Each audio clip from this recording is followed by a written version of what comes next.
நமக்கு ஏற்பட்ட சோதனைகளுக்கு பரிகாரம் நமக்கு கிடைக்கக்கூடிய பொருள் அல்ல, நமக்கு கிடைக்கக்கூடிய செல்வம் அல்ல, நமக்கு இழந்தவைகளை கிடைப்பதல்ல. சகோதரர்களே, ஈமானை அதிகரித்துக் கொள்ள வேண்டும், அல்லாஹுடைய பயத்தை உள்ளத்திலே வைத்துக் கொள்ள வேண்டும்.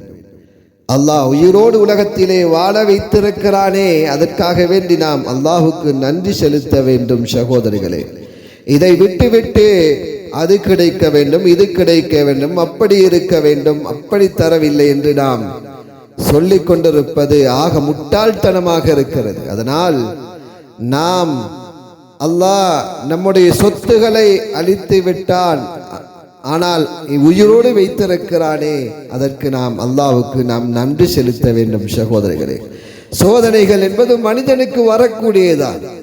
அல்லாஹ் சோதிக்கக்கூடியவனாகத்தான் இருக்கிறான்.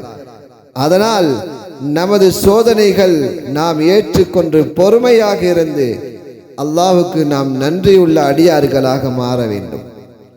நாம் அல்லாஹ்வுக்கு நன்றி செலுத்த வேண்டும், அல்லாஹ்வுடைய ஈமானோடு உலகத்திலே வாழ வேண்டும். சகோதரர்களே, அவருக்கு குறை சொல்வது, இவருக்கு குறை கூறுவது, இப்படி நாம் இருக்காமல் அல்லாஹ் ஜல்ல சுப்ஹானஹு வ தஆலா மற்றவர்களை விட நம்மளை அல்லாஹ் சந்தோஷமாக வைத்திருக்கிறான் என்று நாம் அல்லாஹ்வுக்கு சுஜூது செய்ய வேண்டும், அல்லாஹ்வுக்கு நன்றி செலுத்த வேண்டும். சகோதரர்களே, அதனால் சோதனைகள் அல்லாஹ் தரக்கூடியவைகள்.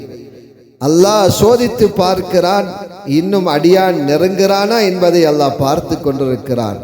அதனால் சோதனையாக இருந்தாலும் சந்தோஷமாக இருந்தாலும் அல்லாஹ்வுக்கு நாம் அதிகமாக நன்றி செலுத்த வேண்டும். அல்லாஹ்வை போற்றிக்கொண்டே இருக்க வேண்டும், அல்லாஹ்வை துதித்து கொண்டே இருக்க வேண்டும். அல்லாஹ் இரக்கமுள்ளவனாக இருக்கிறான்.